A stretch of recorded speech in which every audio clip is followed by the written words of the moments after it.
I remember the exact moment I realized that my daddy wasn't the hero I thought he was. I was 12 years old, standing in our perfect kitchen, and he smiled at me in a way that made my skin crawl. That's when I knew something was very wrong. My name is Emma Chen, and I'm 12 years old. Until 6 months ago, I thought I had the perfect family. We live in a beautiful house in West Austin, the kind with a big backyard and a swimming pool. My dad, Dr.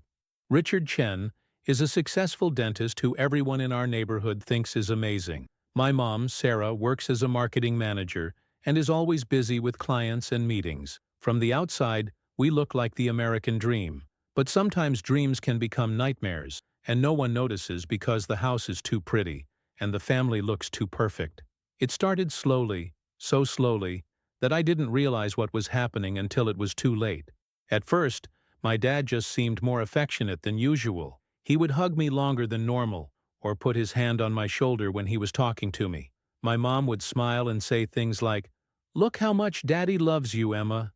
But these hugs felt different. Wrong. They made me uncomfortable in a way I couldn't explain. Then came the compliments that didn't sound like normal dad compliments. Instead of saying I was smart or funny, he started telling me I was becoming beautiful and growing up so fast. He would look at me in a way that made me want to hide, like I was something he wanted instead of someone he loved. The worst part was that it happened so gradually. I started to think maybe this was normal. Maybe all dads acted this way when their daughters got older. Maybe I was just being weird and dramatic. But deep down, I knew something was wrong. This morning was like every other morning for the past few months. I woke up early, before my alarm, because I've been having trouble sleeping. The nightmares wake me up around 4 a.m., and then I just lie there staring at the ceiling, afraid to go back to sleep. I got dressed carefully, making sure to pick clothes that covered as much of my body as possible. Long sleeves, long pants, nothing tight or revealing.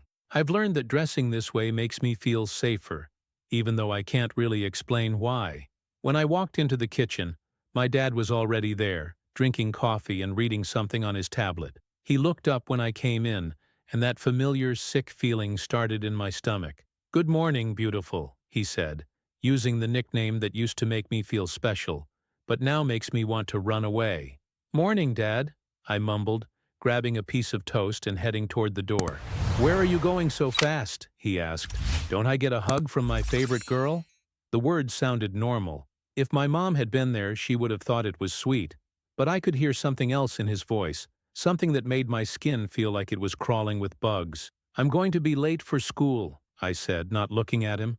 "School doesn't start for an hour," he said, standing up from his chair. "Come here, Emma. You've been avoiding me lately." He was right. I had been avoiding him. I'd been spending more time in my room, leaving for school early, coming home late. Anything to avoid being alone with him. "I'm not avoiding you," I lied. He walked over to where I was standing by the door and put his hands on my shoulders. Even through my shirt, his touch felt wrong. I wanted to pull away, but I was afraid of making him angry. "You know you can talk to Daddy about anything, right?" he said, his voice soft and gentle in a way that used to comfort me, but now terrified me. "You're my special girl, Emma. We have a special relationship." The way he said special made me feel like I was going to throw up. I nodded quickly and pulled away from him. "I really do need to go," I said, opening the front door. "Have a good day, sweetheart," he called after me. "I love you." I ran all the way to the bus stop, my heart pounding and my hands shaking. At school, I tried to act normal, but my best friend Lily noticed something was wrong. "You look terrible," she said during lunch. "Are you sick?" "I'm fine," I said automatically. It was the same lie I'd been telling everyone for months. "You've been saying you're fine for weeks, but you don't look fine. You look scared all the time. What's going on?" I wanted to tell her. I wanted to tell someone. But how do you explain that your own father makes you feel unsafe? How do you say that the person who's supposed to protect you is the person you need protection from? "It's nothing," I said. "Just tired." But Lily knew me too well. "Emma, you can tell me anything. You know that, right?" I nodded, but I couldn't make the words come out, because saying them out loud would make them real, and I wasn't ready for that yet. That afternoon, I stayed after school for as long as possible, volunteering to help my teacher clean the classroom and organize supplies. anything to avoid going home. But eventually, I had to get on the bus. When I got home, my mom's car wasn't in the driveway. She was showing a house to clients, which meant I would be alone with my dad until she got back. The sick feeling in my stomach got worse. I tried to sneak upstairs to my room, but he heard me come in. "Emma, is that you?" he called from the living room. "Yeah, I'm just going to do homework," I called back, hoping he would leave me alone. "Come say hello first. I haven't seen you all day." I wanted to ignore him and run upstairs, but I knew that would make him suspicious. So I walked into the living room, staying as far away from him as possible. He was sitting on the couch, still in his work clothes but with his tie loosened. He patted the cushion next to him. "Come sit with me for a minute. Tell me about your day." "I can hear you from here," I said, staying by the doorway. His expression changed slightly, and I saw something in his eyes that looked almost angry. "Emma, I said come sit down. Don't make me ask again." The tone of his voice scared me more than his touches did. It was quiet and controlled, but there was a threat underneath it that made me understand that refusing wasn't really an option. I sat down on the far end of the couch, as far from him as I could get while still technically obeying. "That's better," he said, sliding closer to me. "Now tell me about school." As I talked about my classes and my teachers, he put his arm around me and started playing with my hair. To anyone watching, it would have looked like a normal dad spending time with his daughter, but his fingers kept touching my neck in a way that made me want to jump out of my skin. "You're growing up so fast," he said softly. "Sometimes I can hardly believe you're my little girl anymore." His hand moved from my hair to my shoulder, and then lower, to places where a father's hands shouldn't go. I froze, not knowing what to do. Part of me wanted to scream and run away, but another part of me was terrified of making him angry. "Dad, I should go do my homework," I said, trying to stand up. His grip on my shoulder tightened. "In a minute. We're having a nice conversation." For the next 20 minutes I sat there while he touched me in ways that made me feel sick and confused and scared. He talked about normal things, school, my friends, weekend plans, as if nothing strange was happening, as if this was completely normal behavior between a father and daughter. When I heard my mom's car in the driveway, he immediately moved away from me and picked up his tablet, pretending to read. "Go wash up for dinner," he said casually, as if the past 20 minutes hadn't happened. I ran upstairs to the bathroom and locked the door. I looked at myself in the mirror and barely recognized the scared, pale girl staring back at me. I washed my hands and my face over and over, trying to scrub away the feeling of his touch. At dinner, my parents talked about their days while I pushed food around on my plate. I couldn't eat. The thought of food made me feel nauseous. "Emma, you're not eating again," my mom said, looking concerned. "Are you feeling okay?" "I'm fine," I said. "Just not hungry." "You've barely eaten anything for weeks. I'm starting to get worried." My dad looked at me across the table, and for just a second I saw something in his expression that looked like a warning. "Growing girls go through phases," he said to my mom. "I'm sure it's nothing to worry about." But my mom kept watching me throughout dinner, and I could see the concern growing in her eyes. That night, I lay in bed staring at the ceiling, afraid to fall asleep because of the nightmares, afraid to stay awake because of the thoughts in my head. I kept thinking about what had happened on the couch, about the way my dad had touched me, about the sick feeling that never seemed to go away anymore. I thought about telling my mom, but what would I say? That Dad hugged me too long? That he touched my shoulder? It all sounded so normal when I tried to put it into words. She would probably think I was being dramatic or going through some kind of phase, but I knew it wasn't normal. I knew something was very wrong. As I finally started to drift off to sleep, I made a promise to myself. If it happened again, I would find a way to tell someone. Somehow I would find the courage to speak up. Because even though I was only 12 years old, I was starting to understand that staying silent was more dangerous than speaking up, even if no one believed me. Even if it meant our perfect family would never be the same, some secrets are too dangerous to keep. I pride myself on being observant. It's part of my job. Reading people, noticing details, understanding what clients need even when they don't say it. But somehow, I was completely blind to what was happening to my own daughter right under my nose. My name is Sarah Chen, and 3 weeks ago I thought I knew everything about my family. I thought I had a successful marriage, a loving husband, and a happy, healthy daughter. I thought the biggest problem in our house was Emma's recent loss of appetite and difficulty sleeping. I was wrong about everything. The first sign that something was seriously wrong came during what should have been a routine morning. I was getting ready for work, rushing around the house, gathering files for a client presentation, when I noticed Emma in the kitchen. She was standing by the counter, perfectly still, staring at a piece of toast like it was something dangerous. "Morning, sweetheart," I said, barely looking up from my phone. "You better hurry or you'll miss the bus." She didn't respond. When I looked up, I saw that her face was pale, and she looked like she might throw up. "Emma, are you okay?" "I'm fine," she said quickly, but her voice sounded shaky. I was about to ask more questions when Richard came into the kitchen. Emma immediately tensed up like she was preparing for something unpleasant. The change in her posture was so dramatic that even I, distracted as I was, couldn't miss it. "Good morning, beautiful," Richard said to Emma, using the affectionate nickname he'd always called her. But instead of smiling like she used to, Emma looked uncomfortable. She mumbled something and headed quickly toward the door. "Where are you going so fast?" Richard called after her. "Don't I get a hug?" Emma paused at the door, and I could see her shoulders tense even more. "I'm going to be late," she said without turning around. "School doesn't start for an hour," Richard pointed out. I watched this interaction with growing confusion. Emma used to love spending time with her dad. They used to have breakfast together every morning, talking and laughing. When had that changed? Emma left without the hug, practically running to catch the bus that wouldn't arrive for another 20 minutes. Richard watched her go with an expression I couldn't read. "She's been acting strange lately," I said. "It's probably just a phase," Richard replied, but something in his tone sounded off. "You know how moody girls get at this age." I nodded, but I couldn't shake the feeling that something was wrong. Emma wasn't just moody, she was afraid, and for some reason, she seemed particularly afraid when Richard was around. Over the next few days, I started paying more attention to the dynamics in our house. What I noticed made me increasingly uncomfortable. Emma had stopped spending time in common areas when Richard was home. She would disappear to her room immediately after school and only come out for dinner. Even then, she barely spoke and barely ate. She'd lost so much weight that her clothes were hanging loose on her small frame. The dark circles under her eyes suggested she wasn't sleeping well. She jumped at unexpected sounds and seemed constantly on edge. Most concerning was her behavior around Richard.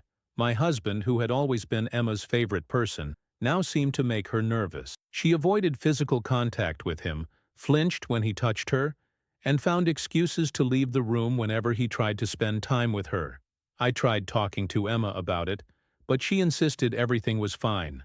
When I asked if something had happened at school or with her friends, she said no. When I asked if she was worried about something, she said no. When I asked directly if her dad had done something to upset her, she went completely pale and shook her head. But the fear in her eyes when I asked that last question told me everything I needed to know. Something was definitely wrong, and it had something to do with Richard. I started watching their interactions more carefully. What I saw made my blood run cold. Richard was being overly affectionate with Emma in ways that seemed inappropriate for a 12-year-old. He would put his arm around her and let his hand rest places where it shouldn't. He would compliment her appearance in ways that sounded more like something you'd say to a woman than a child. He would find excuses to touch her, fixing her hair, adjusting her clothes, holding her hand longer than necessary. Emma endured all of this with obvious discomfort, but she never said anything.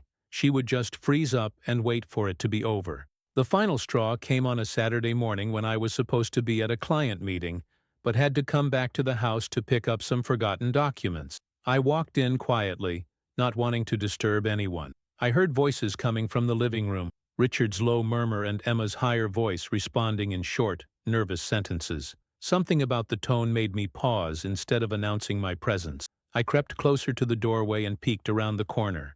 What I saw made my stomach drop. Richard was sitting on the couch with Emma next to him, much closer than she looked comfortable with. His arm was around her, but his hand was resting on her chest in a way that was completely inappropriate. Emma was sitting perfectly still, staring straight ahead, her face pale and her body rigid with tension. "You're becoming such a beautiful young woman," I heard him say in a voice that was softer and more intimate than any father should use with his child. "Daddy's special girl." Emma didn't respond, but I could see tears forming in her eyes. I felt like I was going to be sick.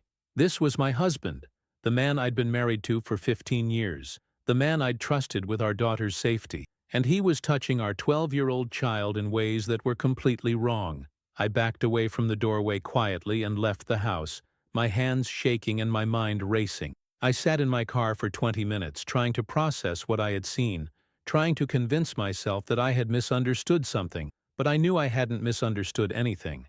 I knew exactly what I had witnessed. My husband was sexually abusing our daughter. The realization hit me like a physical blow. All of Emma's behavior suddenly made perfect sense. The weight loss, the insomnia, the fear, the way she avoided being alone with Richard. She wasn't going through a phase or being dramatic. She was being abused by her own father, and she was too scared and confused to tell anyone. I thought about all the times I had encouraged Emma to spend time with her dad, all the times I had left them alone together while I went to work or ran errands. I thought about how I had dismissed her changes in behavior as normal adolescent moodiness. I had failed to protect my own child from the person who was supposed to love her most. That afternoon, I called our pediatrician's office and made an emergency appointment. "Is Emma sick?" the receptionist asked. "I think so," I said, my voice barely steady. "I think something very serious is wrong." When I got home, Emma was in her room with the door locked. Richard was in his study, acting like nothing had happened. I wanted to confront him immediately, but I knew I needed to talk to Emma first. I knocked on her door. "Emma, can I come in?" There was a long pause before she opened the door. Her eyes were red like she'd been crying. "Sweetheart, I made an appointment with Dr. Martinez for tomorrow. I'm worried about you." Emma's face went completely white. "I don't need to see a doctor. I'm fine." "You're not fine, Emma. You've lost weight. You're not sleeping, and you seem scared all the time. Something is wrong, and we need to figure out what it is." "Bye." Emma started crying then, quiet tears that broke my heart. "What if Dr. Martinez finds out that I'm not really sick?" she whispered. "What do you mean? What if she finds out that there's nothing wrong with me? What if she finds out that I'm just being a baby about normal things?" The question revealed so much about what had been happening to her. Someone had convinced her that what she was experiencing was normal, that her distress was an overreaction. "Emma," I said carefully, "has anyone told you that your feelings don't matter? Or that you're being dramatic about something?" She nodded, fresh tears spilling down her cheeks. "Who told you that?" She looked terrified, but after a long moment she whispered, "Daddy." That one word confirmed my worst fears. I pulled Emma into my arms and held her while she cried. "Emma, I need you to know that whatever Daddy has been doing or saying to you, it's not your fault, and it's not normal. You're not being dramatic or silly. If something is making you feel scared or uncomfortable, that's important, and I want to know about it." She cried harder, and I could feel her small body shaking against mine. "I want to help you," I continued, "but I need you to tell me the truth about what's been happening. Can you do that?"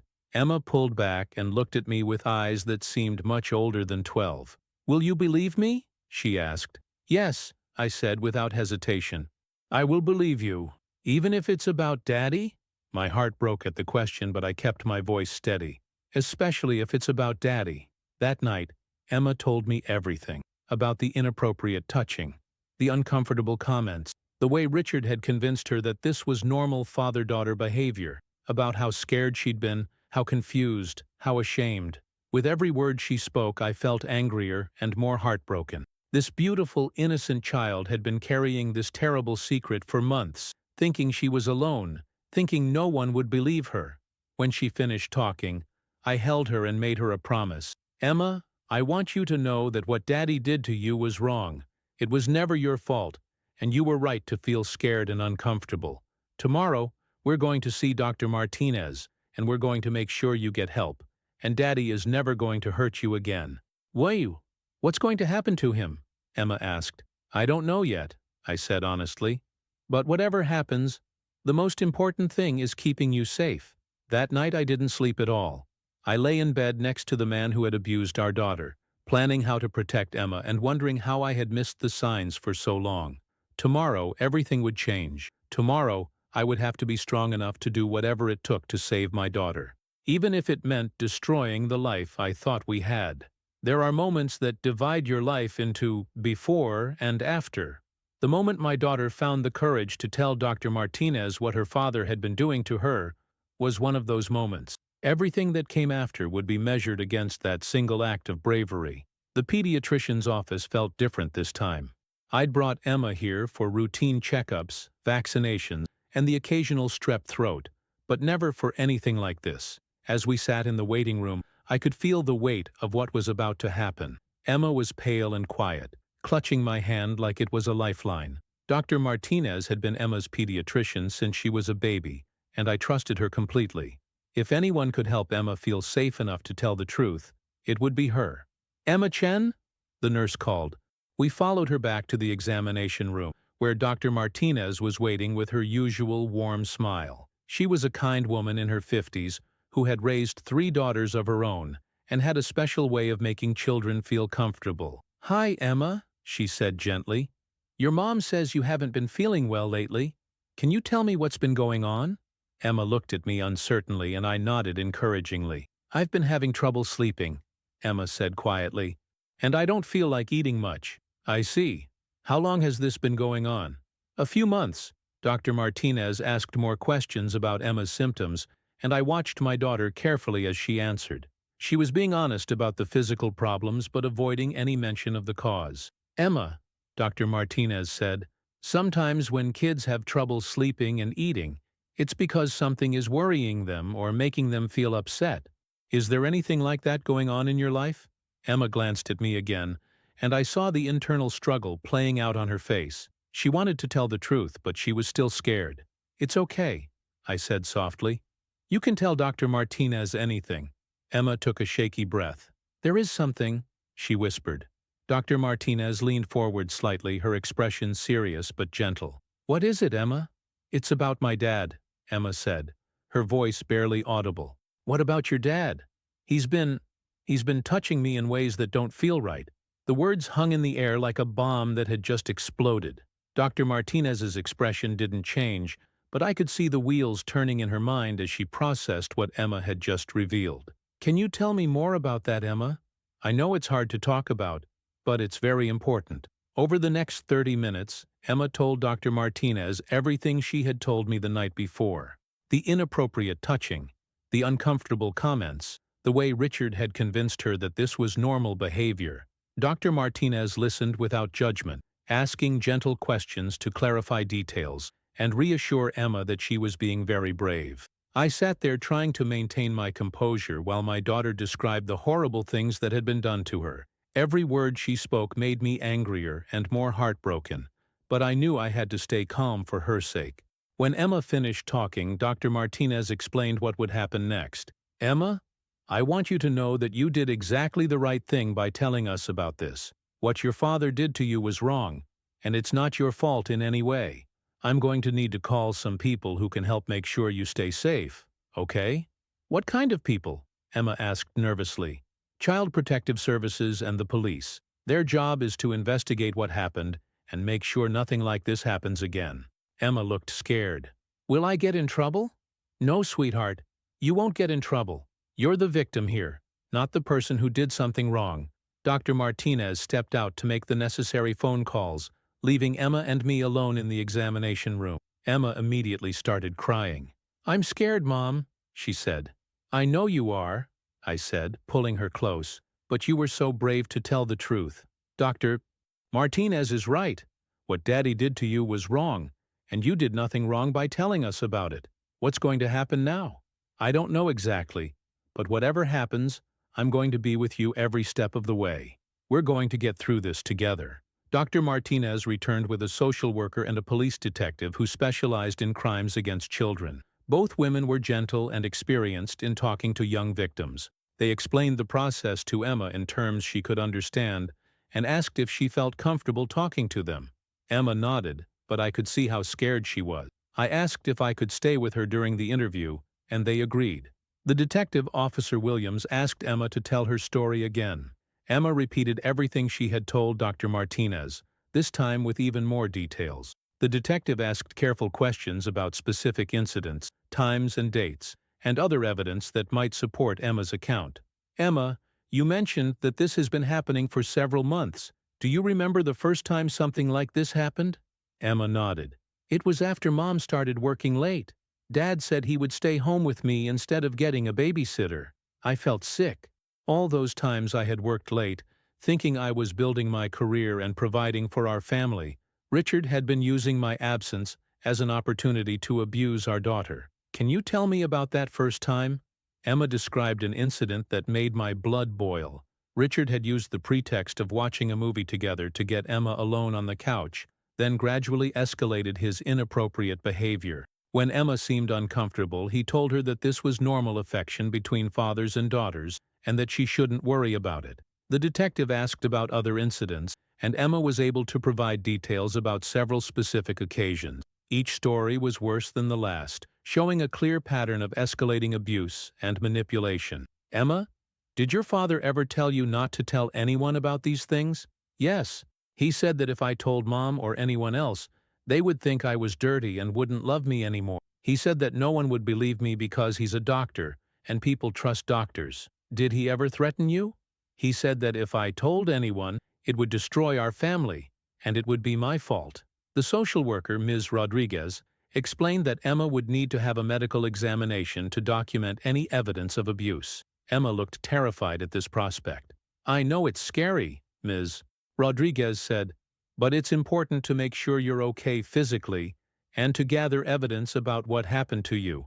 The examination was conducted by a specially trained nurse who was experienced in working with abuse victims. I stayed with Emma throughout the process, holding her hand and reassuring her that she was safe. The nurse found physical evidence consistent with Emma's account of the abuse. It was heartbreaking to have Emma's story confirmed in such a clinical way, but it also meant that there would be clear evidence to support any legal proceedings. After the examination, Officer Williams explained what would happen next. Emma, based on what you've told us and the medical evidence, we have probable cause to arrest your father.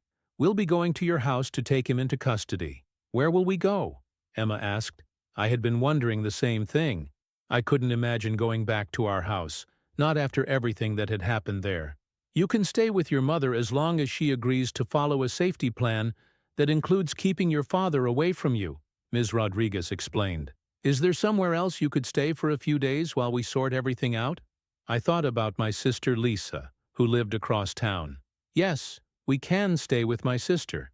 Good. We'll arrange for you to go pack some things, but we'll have an officer escort you to make sure your father isn't there. The next few hours passed in a blur. We went to Lisa's house first, where I had to explain to my shocked sister what had been happening. Then we went back to our house with a police escort to pack clothes and essential items. The house felt different now, like a crime scene rather than a home. I packed quickly, trying not to think about all the memories that had been tainted by what I now knew had been happening here. Emma stayed close to me the entire time, afraid to be alone even for a minute. When we got to her room, she pointed to her bed and started crying again. He came in here sometimes, she said, when you were at work late. I felt like I was going to be sick. I had bought that bed for her when she turned 10, thinking it would be her special space. Now I knew it had been contaminated by Richard's abuse. We'll get you a new bed, I said, hugging her tightly. We'll get you everything new. While we were packing, Officer Williams called to tell me that Richard had been arrested at his dental practice. He had denied all of Emma's allegations and claimed that she was confused or making things up for attention. That's a common response, Officer Williams said. Most perpetrators deny the allegations initially, but we have Emma's testimony, medical evidence, and will be executing a search warrant on your house and his office to look for any additional evidence. That evening we sat in Lisa's living room while Emma told her aunt what had happened. Lisa was horrified and angry, but she was also incredibly supportive. She assured Emma that she was welcome to stay as long as she needed, and that she believed every word of her story. I'm so proud of you for telling the truth, Lisa told Emma. It took incredible courage to speak up about something so scary. Emma was exhausted from the emotional ordeal of the day, but for the first time in months, she seemed relieved. The terrible secret she had been carrying was finally out in the open, and she was beginning to understand that what had happened to her wasn't her fault. As I tucked her into bed in Lisa's guest room, Emma asked me a question that broke my heart. "Mom, do you still love me?" "Of course I love you," I said, tears streaming down my face. "I love you more than anything in the world. What happened to you doesn't change that at all. You're my daughter, and I will always love you no matter what. Even though I let Daddy do those things to me?" "Emma, listen to me very carefully. You didn't let Daddy do anything. He did those things to you, and that was his choice, not yours. You were a child, and he was the adult. It was his job to protect you, not hurt you. None of this was your fault." That night I called my boss and told him I would need to take family leave for an indefinite period. I called a lawyer who specialized in family law and criminal cases involving child abuse. I called a therapist who worked with trauma victims. And then I sat in Lisa's kitchen and cried for everything that had been lost. Emma's innocence, our family, the life I thought we had been living. But I also felt something else. Relief. The truth was finally out. Emma was safe, and now we could begin the long process of healing and rebuilding our lives. Tomorrow there would be court hearings and legal proceedings. There would be therapy sessions and difficult conversations. There would be a trial where Emma would have to face Richard and tell her story to a room full of strangers. But tonight, for the first time in months, Emma would sleep without fear. And that was worth everything. People always ask me if I regret speaking up, if I wish I had kept the secret to protect our family. But I learned that we weren't really a family when one person was being hurt, and everyone else was pretending not to see it. Real families protect each other, and sometimes that means destroying the lies to save the truth. The courthouse in downtown Austin felt enormous and intimidating as Emma and I walked through the metal detectors and past the security guards. Today was the day Emma would testify against Richard in open court. After months of preparation with victim advocates and prosecutors, this was the moment we had been building toward. Emma looked older than her 12 years in the navy blue dress we had picked out together. She had gained back most of the weight she had lost, and the dark circles under her eyes were gone, but I could see the nervous tension in her shoulders as we approached the courtroom. "Are you ready for this?" I asked, squeezing her hand. "I think so," she said, her voice steady despite her obvious nerves. "Ms. Thompson says that telling the truth is the only way to make sure he can't hurt other kids." Ms. Thompson was the prosecutor assigned to Richard's case. She was a kind but fierce woman who specialized in crimes against children and had spent weeks preparing Emma for this moment. The courtroom was packed with people: lawyers, court personnel, reporters, and observers. Richard sat at the defendant's table with his expensive lawyers, looking nothing like the monster I now knew him to be. To anyone who didn't know better, he looked like a respectable professional who had been wrongly accused. But I knew better. We all knew better. Over the past 6 months, the investigation had uncovered evidence that went far beyond Emma's initial disclosure. Police had found hundreds of inappropriate images on Richard's computer, including photos he had taken of Emma without her knowledge. They had discovered that he had been grooming other young patients at his dental practice, using his position of trust to gain access to vulnerable children. Emma wasn't his only victim. She was just the first one brave enough to speak up. When Emma's name was called, she walked to the witness stand with her head held high. She placed her hand on the Bible and swore to tell the truth, in a clear, strong voice that made me incredibly proud. Ms. Thompson began with gentle questions to help Emma feel comfortable. She asked about school, her friends, her hobbies, normal things that helped establish Emma as a real person, rather than just a victim. Then came the harder questions. "Emma, can you tell the jury about your relationship with your father when you were younger?" "I loved him," Emma said simply. "He was my dad, and I thought he was the best person in the world. I thought dads were supposed to protect their kids." "When did that begin to change?" Emma took a deep breath. "When I was 12. He started touching me in ways that felt wrong and saying things that made me uncomfortable." For the next hour, Emma told her story with remarkable composure. She described the progression of Richard's abuse, the way he had normalized his behavior and convinced her it was normal father-daughter affection. She explained how confused and scared she had been, and how he had threatened her to keep her quiet.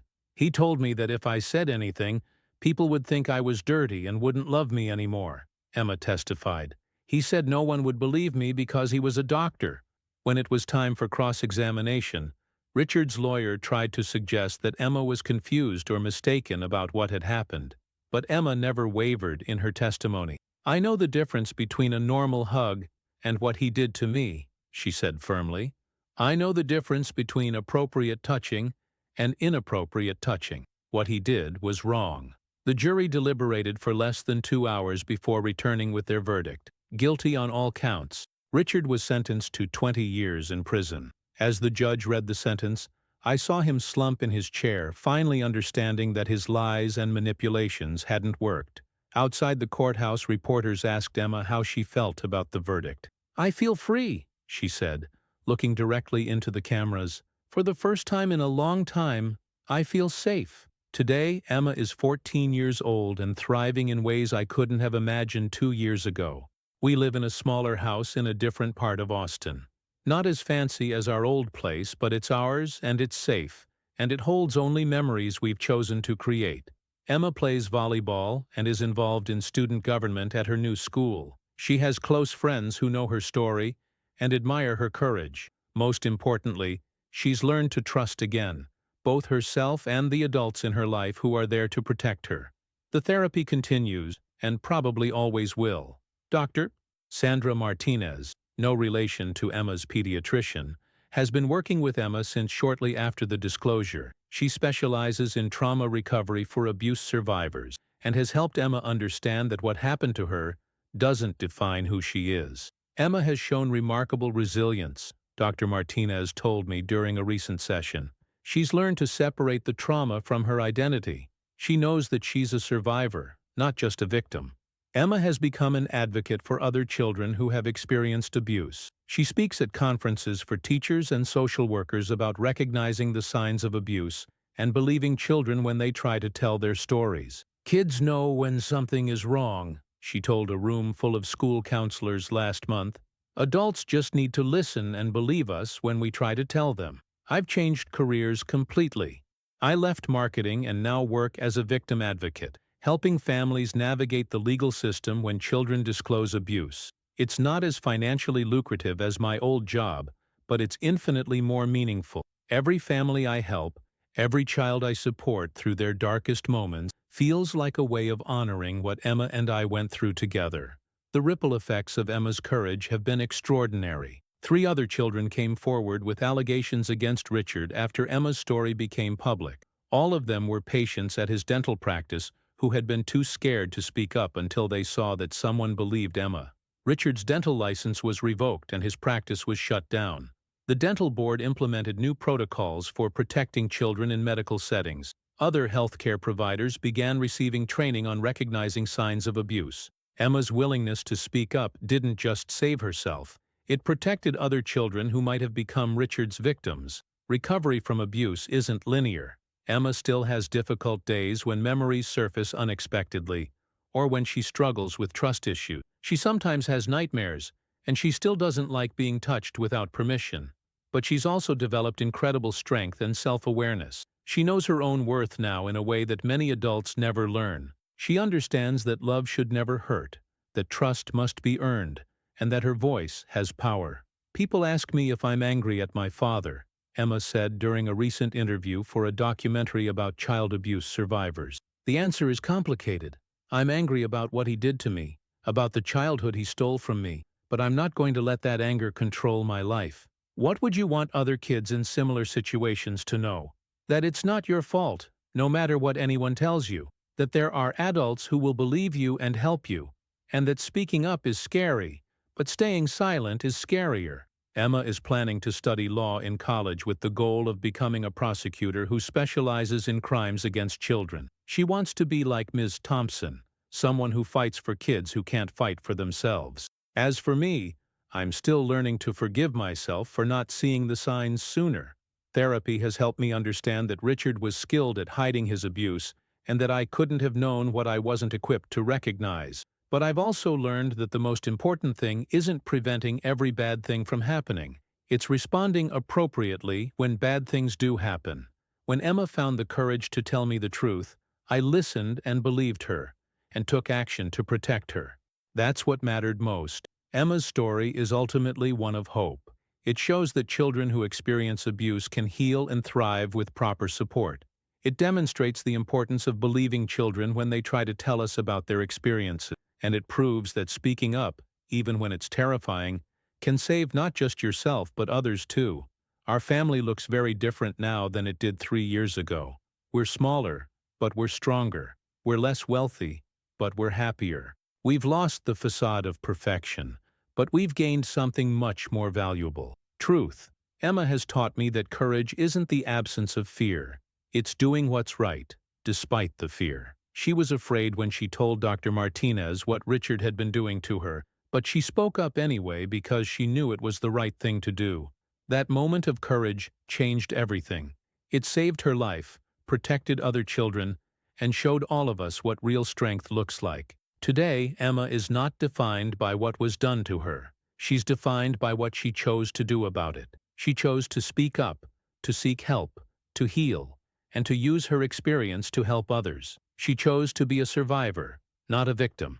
And that choice has made all the difference.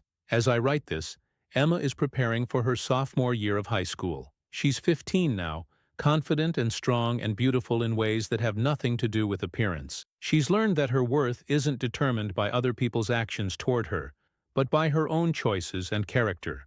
Last week, she received a letter from one of the other girls who came forward after Emma's story became public. The girl, now 13, wrote to thank Emma for giving her the courage to speak up about her own abuse. "Reading about your story made me realize that I wasn't alone and that what was happening to me wasn't normal," the girl wrote. "Because you were brave enough to tell the truth, I found the courage to tell mine. Thank you for saving my life." Emma cried when she read that letter, but they were tears of joy rather than sadness. "This is why it was worth it," she told me. "This is why I'm glad I spoke up, even though it was the hardest thing I've ever done." Emma's story reminds us that children are often braver than the adults who are supposed to protect them. It shows us the importance of listening when children try to tell us something is wrong, and it proves that healing is possible, even from the most devastating betrayals. Our perfect family was built on lies, but our real family is built on truth. And truth, however painful, is always stronger than lies. Emma saved us both by finding her voice. Now she uses that voice to help others find theirs. And that's the most beautiful ending of all. Not because the pain is forgotten, but because it's been transformed into purpose. Sometimes the worst things that happen to us become the source of our greatest strength. Emma's story is proof that survivors can do more than just survive. They can thrive, and in thriving, they can help others do the same. The girl who once couldn't find her voice to say no now speaks up for children everywhere who need someone to believe them, to fight for them, to remind them that they matter. Emma Rodriguez Chen is not just a survivor, she's a warrior, and every day she makes the world a little bit safer for other children. That's the power of speaking truth. That's the strength that comes from refusing to stay silent. That's what real courage looks like.